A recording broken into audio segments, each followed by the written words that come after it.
السلام علیکم عزیز طلبہ، آج ہم بنی اسرائیل کی تاریخ کا تیسرا حصہ شروع کر رہے ہیں۔ بنی اسرائیل کا دوسرا عروج۔ بنی اسرائیل کی ان تباہال بستیوں پر سے حضرت عزیر علیہ السلام کا گزر ہوا۔ آپ علیہ السلام نے فرمایا کہ یہ بستیاں کیسے آباد ہوں گی؟ اللہ جل شانہ نے حضرت عزیر علیہ السلام پر 100 سال کے لیے نیند طاری فرما دی۔ 539 قبل مسیح میں ایران کے بادشاہ سائرس نے بابل عراق فتح کیا اور اس کی دوسری ہی سال اس نے بنی اسرائیل کو اپنے وطن واپس جانے اور وہاں دوبارہ آباد ہونے کی عام اجازت دی۔ چنانچہ یہودیوں کے قافلے فلسطین جانے شروع ہو گئے اور یہ سلسلہ مدتوں جاری رہا۔ یہی زمانہ تھا جب اللہ جل شانہ نے حضرت عزیر علیہ السلام کو 100 سال تک موت کی حالت میں رکھا، پھر آپ علیہ السلام کو اس سے اٹھایا، جس کا ذکر سورۃ البقرہ کی آیت 259 میں بھی ہے۔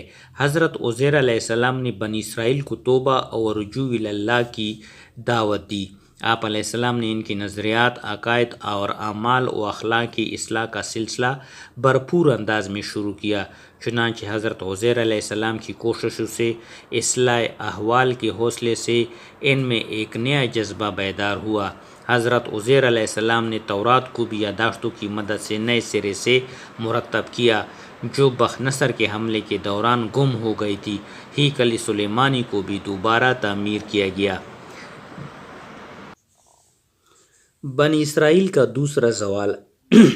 حضرت عزیر علیہ السلام کی کوششوں سے بنی اسرائیل میں اصلاح عقائد و اخلاق کی جو نئی روح پھونکی گئی تھی، وہ بھی زیادہ دیر ثابت نہ ہوئی۔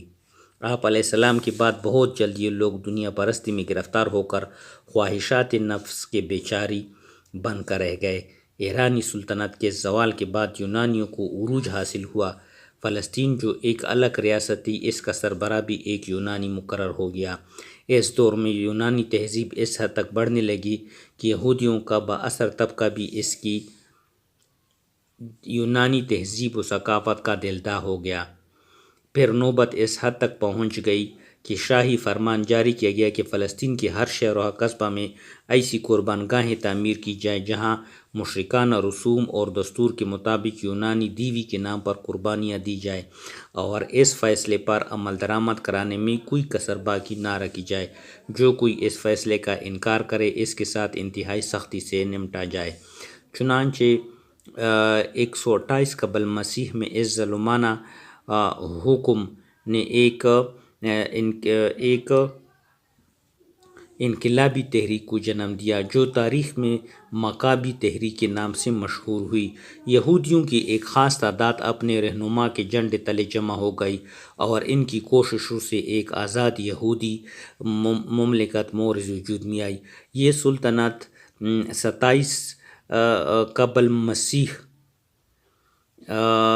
تک قائم رہی۔ اس زمانہ عروج میں پھر سے بنی اسرائیل کی نظریاتی و اخلاقی حالت بگڑنے لگی۔ مشرکانہ عقائد سمیت بہت سی اخلاقی برائیاں پھر سے ان میں پیدا ہو گئی، اور حالت یہ ہو گئی کہ ذاتی اقتدار اور مفاد کو قومی مفاد پر ترجیح دینا ان لوگوں کا عام معمول بن گیا۔ یہی وجہ ہے کہ یہ مکابی تحریک بھی رفتہ رفتہ سرد پڑ گئی اور جلد یہ تحریک ختم ہو گئی۔ نتیجہ یہ ہو گیا کہ ایک دفعہ پھر قوم بنی اسرائیل اللہ کے عذاب کی زد میں آ گئی۔ چنانچہ ان کی اصلاح کے لیے اللہ جل شانہ نے حضرت یحییٰ علیہ السلام اور حضرت عیسیٰ علیہ السلام کو بھیجا۔ انہوں نے قوم کو بہت سمجھایا اور ملامت بھی کی، مگر بنی اسرائیل اس ملامت کا اثر قبول کرنے کے بجائے اور بگڑ گئے، یہاں تک کہ انہوں نے حضرت یحییٰ علیہ السلام کو شہید کر دیا، اور حضرت عیسیٰ علیہ السلام کی مخالفت میں انہوں نے کوئی کمی نہیں چھوڑی، یہاں تک کہ معاذ اللہ انہیں شہید کرنے کی سازشیں کرنے لگے۔ چنانچہ اللہ جل شانہ ان سے ناراض ہو گیا اور دوبارہ ان پر اللہ کا عذاب آیا۔ سن 70 عیسوی میں رومی جنرل ٹائٹس نے یروشلم پر حملہ کر کے اس کو بالکل تباہ و برباد کر ڈالا۔ ہیکل سلیمانی ایک دفعہ پھر گرا دیا گیا۔ جنرل ٹائٹس کے حکم پر شہر میں قتل عام ہوا، اور اس کے ساتھ ہی ارض فلسطین سے بنی اسرائیل کا عمل دخل مکمل طور پر ختم ہو گیا اور انہیں فلسطین سے نکال دیا گیا۔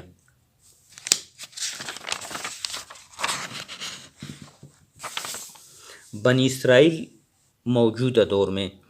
یہ بنی اسرائیل آج یہودی کہلاتے ہیں اور اللہ کی سخت ناپسندیدہ قوم ہے۔ 20ویں صدی کی شروع تقریباً 2000 سال بنی اسرائیل دنیا میں جلاوطنی اور انتشار کی حالت میں رہے۔ جنرل ٹائٹس کے ہاتھوں سن 70 عیسوی میں جب ہیکل سلیمانی گرایا گیا تو آج تک تعمیر نہ ہو سکا۔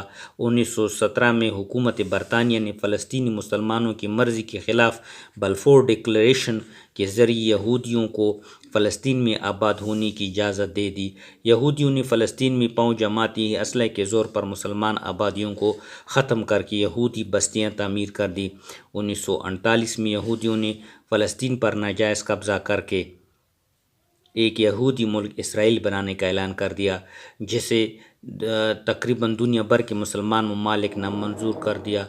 سن 1967 میں فلسطین کے اطراف کی چند عرب ممالک نے مل کر فلسطین کو یہودیوں سے آزاد کرانے کے لیے اسرائیل سے جنگ کی، لیکن اسرائیل کو برطانیہ اور امریکہ کی زبردست فوجی امداد حاصل تھی، چنانچہ عربوں کو شکست ہوئی اور پوری فلسطین اور بیت المقدس پر یہودیوں کا قبضہ ہو گیا۔ اب یہودی تیسرا امریکہ ہیکل سلیمانی تعمیر کرنا چاہتے ہیں اور مدینہ منورہ سمیت عرب کے ایک وسیع علاقہ پر قبضہ کر کے عظیم اسرائیل، گریٹر اسرائیل بنانا چاہتے ہیں، جبکہ مسلمان کبھی نہیں چاہیں گے کہ ایسا ہو، اور وہ بیت المقدس اور مدینہ منورہ کی حفاظت کے لیے اپنی جان دینے کے لیے تیار ہیں۔ وہ یہودیوں کے ان مذموم مقاصد کو کبھی پورا نہیں دیں گے انشاءاللہ۔